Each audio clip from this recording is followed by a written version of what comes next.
Speed. I have to start with Cooper once again. The perfect fight is one that is over before the loser really understands what is going on. The perfect defense is a counterattack that succeeds before the assailant discovers that he has bitten off more than he can chew. Okay, speed. So all of these things work together. Speed, aggressiveness, decisiveness. And we look at the Six-Day War. Was brilliant strategic victory for Israel over the several nations that were coming against them, and they did it largely through speed and aggressiveness. They were outnumbered, outgunned, but they won the day in 6 days through speed. And I like what this says here. It says, "Be fast, not fair. Be offsides on the play."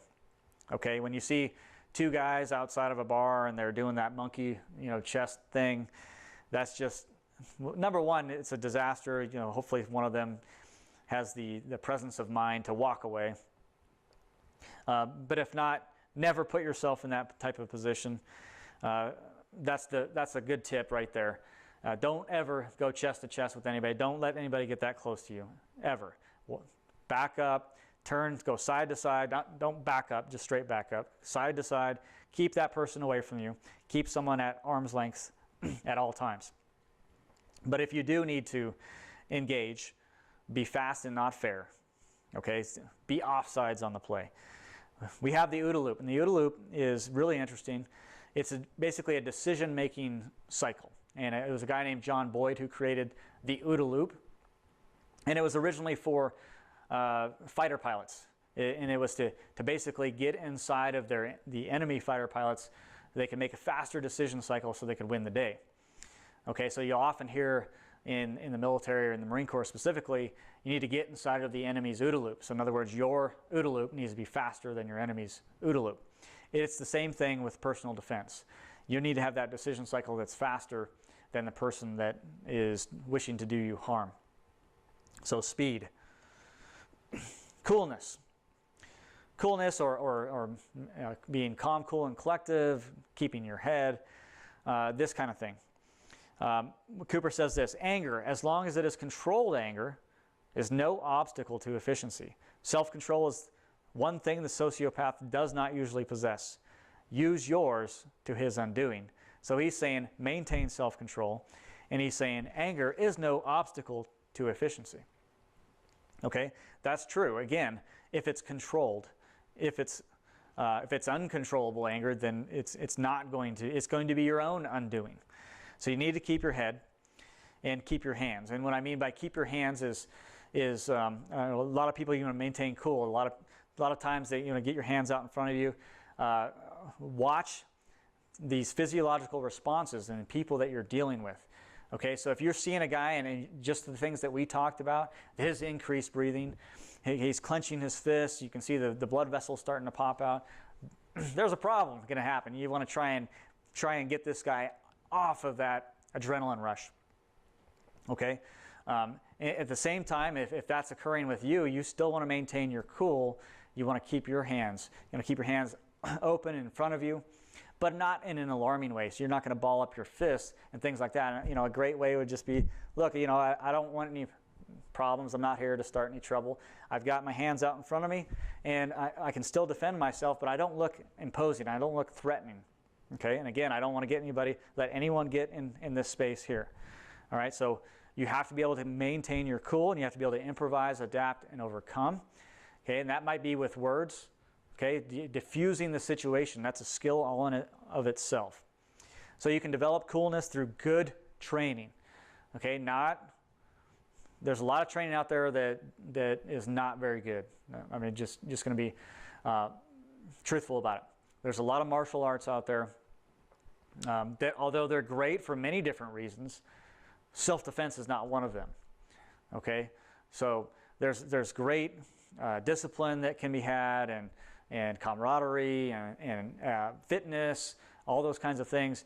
But if you get the wrong kind of training, that could have a detrimental effect in your personal defense as well, because you're conditioned for certain things. Like if I do a martial art where we don't strike above the body, well, in a stressful situation, you're probably going to maintain that same training. Okay, so in an event like that, you're going to fall to the level of your training. Okay, it's commonly said. So you need good training. Ruthlessness. Okay, this one is, a lot of people are like, ruthlessness? That sounds terrible. Well, listen to what Cooper has to say.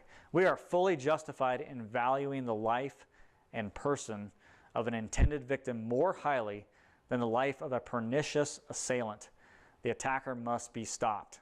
Okay, ruthlessness. Again, tied together.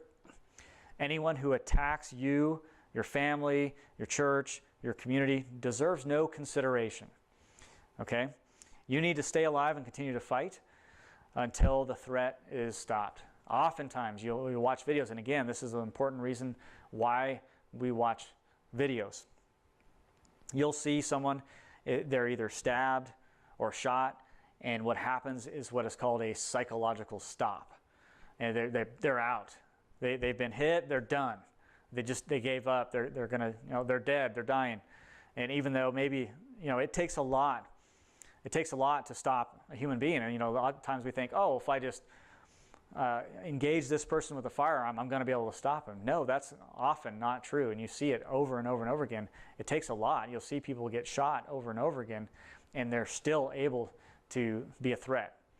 Okay, so we need to be able to understand that, and understand that you stay alive, you keep fighting as long as you still have breath, as long as you're still conscious. You keep going. And if violent crime is to be curbed, it must be done by the victim, you, the citizen. All right, again, can't be done by law enforcement. Law enforcement is often not there. It's going to be you if it's going to be stopped. Okay, so ruthlessness. Surprise. Now this is a little bit counterintuitive, because they're like, well, I'm not going to go attack him. I'm not the type of person, I'm not going to go attack somebody. Yes, that's true.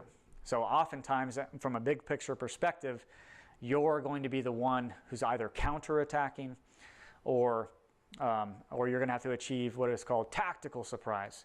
So that's not the initial outset of surprise, but it's tactical surprise. So maybe it's an initial, like, whoa, look, I don't want any trouble, I don't want any problem, and then you explode. You're ruthless, aggressive, decisive, speed, etc. Okay, tactical surprise. It's the first principle of offensive combat. And like I said, you can achieve it. And in fact, the mere presence of a counterattack will surprise most criminals. Most criminals are looking for victims, not people who are going to fight back.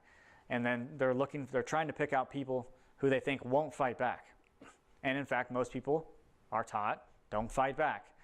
Okay, so that aggressive, immediate counterattack that's decisive and fast, regardless of how good your technique is oftentimes going to be that edge, that surprise, that's going to throw off the assailant. Maybe he's like, oh, that's not what I wanted. I was looking for a victim. I'm out.